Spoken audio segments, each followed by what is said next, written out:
Hi, my dear viewers, it is about time for another build, and this one is actually quite a simple one. I will let you decide whether it's a good thing or not.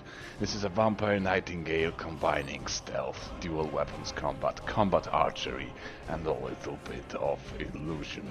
The main idea for this one is to make it all about absorbing attributes from your enemies.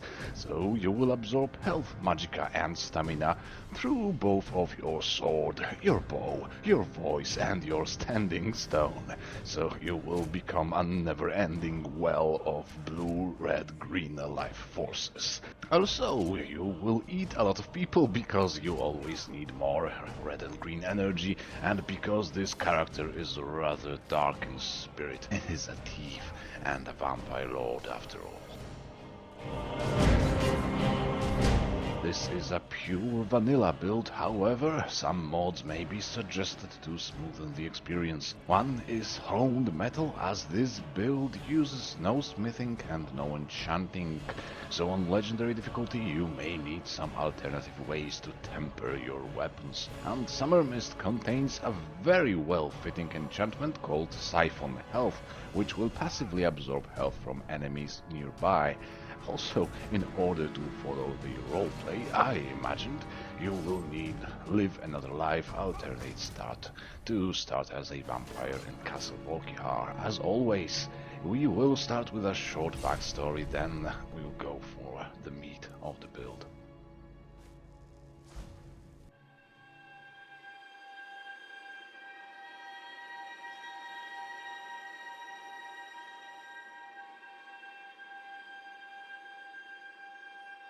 In your childhood, you were an orphan, living off begging in the streets of Riften. One cold winter night you faded, and you thought you are going to die. But it was not the end. As a young man, you lived off petty thievery in the rotten city of Riften. You were not the worst of a bunch. You tried to steal only what you needed to survive. One warm summer night, you carried out a heist near the infamous Ratway. The plan was to enter the house when everyone inside will be asleep. Take some septims, maybe something to eat and to wear, and then be on your merry way to the inn. You moved quietly through the house, listening to the faintest sound of movement. There was none, so you thought it would be an easy job, but as you entered the bedroom, you saw something you could not have expected. A vampire, tall and towering, standing over a cold corpse of the owner of the house. The vampire looked at you with anger and hunger and jumped forward towards you. You tried to defend yourself, but you were no challenge to his agility and speed. Darkness entered your mind, blood was flowing from your wounds, and you thought you will surely die this time. But it was not the end. You opened your eyes somewhere else, in a dungeon, ancient and terrifying, and you realized something in you has changed. Maybe you did actually die. But it was not the end.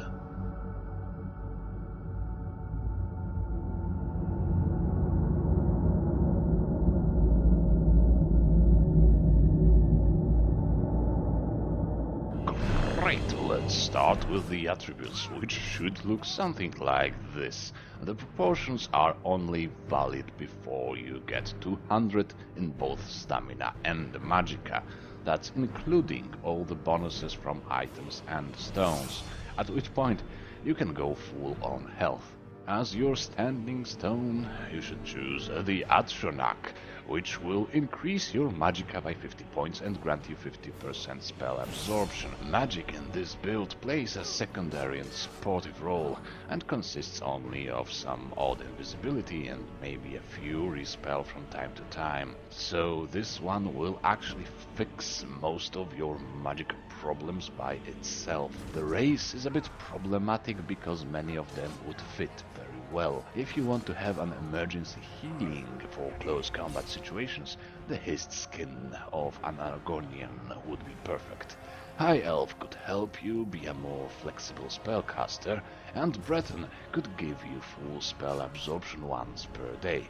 I went for a Dark Elf, simply to offset the vampire vulnerability to fire, as I wanted to stay at the 4th stage of vampirism as much as possible, and I tend to die to fire very easily when I go down this path.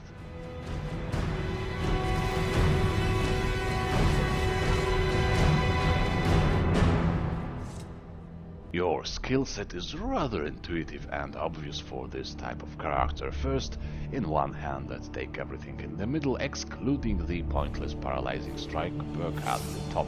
Then take both ranks of dual fury and dual savagery. The dual weapon combat, when paired with all your absorbing enchantments, assures a fast rate of killing and healing at the same time, which is terrifying. In archery, you will take everything but steady hand. If you plan to play this for a long time, Bullseye may be considered as a low priority perk, as it gives you some time to fire more arrows and use slow time and combat archery combo more comfortably. In light armor, take everything but deft movement, and almost every perk here is crucial. You are not a blacksmith, so every perk improving your armor rating is paramount. And for the first time in my character building career, I have a full matching set of armor on me, so matching set perk is highly advisable. The best and top priority perk here is of course the Wind Walker, which improves your stamina regeneration, and every dual wielding warrior needs stamina regeneration very much. Then, in Sneak, we will take 3 ranks of Stealth and everything else but Assassin's Blade and Shadow Warrior. Shadow Warrior is completely useless to us, as we can cast some invisibility whenever we feel like it. Backstab will thus be frequently used even in the middle of combat, because with your sneak perks and muffle enchantment on your shoes, you can become completely undetectable once you cast invisibility. This is a good technique each time an open combat situation goes wrong and you need to reassess your chances and maybe cut some throats. As the invisibility is such a crucial part of your playstyle, you should go for quiet casting in Illusion Tree as soon as possible. Other perks will also be useful here, however, since you are already a great archer and fighter, you can forego the Master of the Mind perk and Master Illusion perks very easily and rely on Fury spells only against humanoid enemies. With all your perks, your Frenzies perk will work on most humanoid enemies.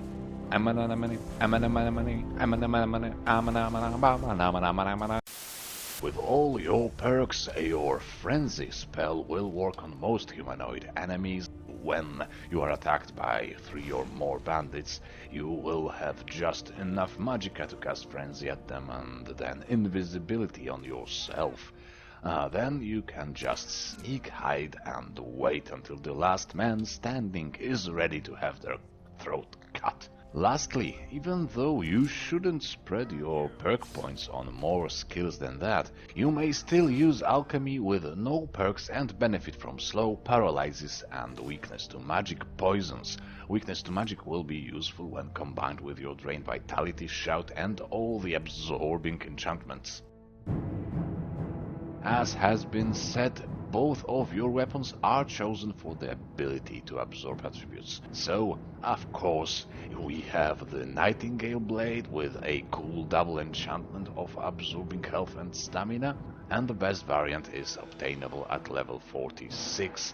But if you decide to get it at level 36, you should still be more than good. Unfortunately, with this build, your charges will run out quite quickly, so you will have to invest a lot of money in filled soul gems every time you go for some shopping. This is one of the best weapons for a dual wielding character, because dual wielding costs a lot of stamina, so regaining stamina continuously assures unending power attacks. Another weapon to obtain for similar effect is the Harkon's sword, which absorbs all 3 attributes with each hit, which is handy considering your magicka regeneration penalty.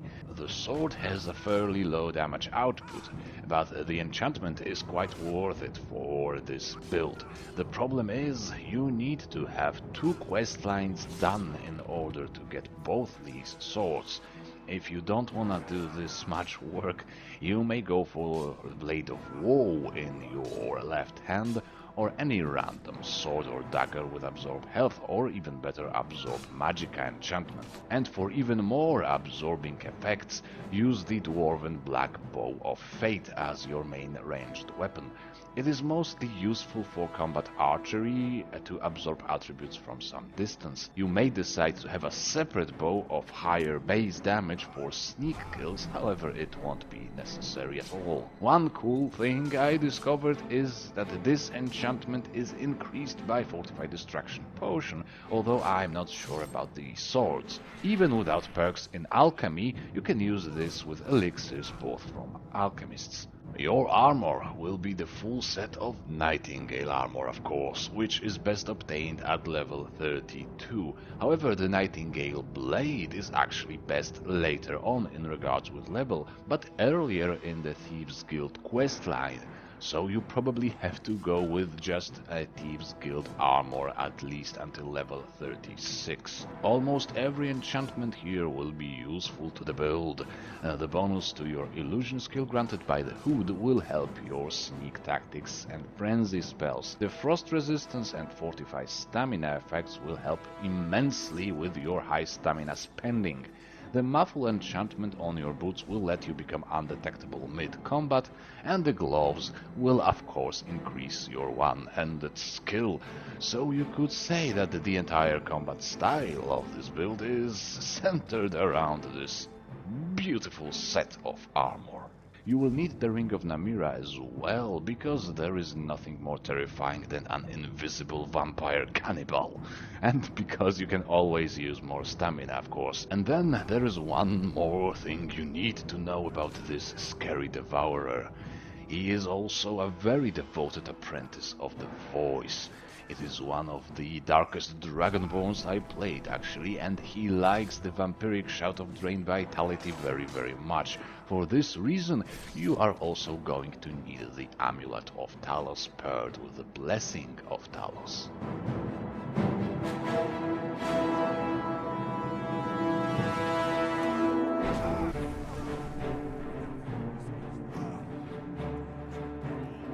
Speaking of shouts, you are going to need these in particular. Slow time will be used mainly for combat archery combo when you fire as much arrows as possible as swiftly as possible. The use of Marked for Death is quite obvious. It is for killing the strongest opponents faster.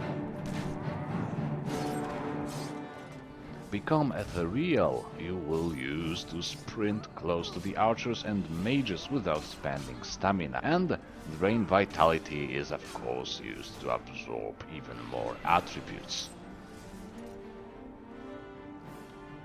There is one cool trick with Drain Vitality and Invisibility. You can try to shout Drain Vitality at as many targets at once as possible and then disappear. After that, you just wait for the weakest of them to die off and the strongest to weaken. Whenever you feel like, proceed with the sneak attacks. You should also employ the Agent of Strife daily power granted to you after the Thieves Guild questline is done. It is a good emergency absorb health power which can both kill someone and save your life. And since you will need some time to assemble all your required gear, I would suggest you start using your Vampire Lord form, which you can do from level 1 if you use the proper starting option of the alternate start mode. As with the lycanthropy in unmodded game, the Vampire Lord is actually most useful early to mid game, and after about level 30 its usefulness plummets. but at this point you will be close enough to getting all your necessary items and fight in the human form much more often. You can even treat it as a sort of a story twist when our anti-hero, this corrupted flesh-devouring dragonborn, tries to suppress the beast within him and become more of a proper hero, albeit still quite a dark one.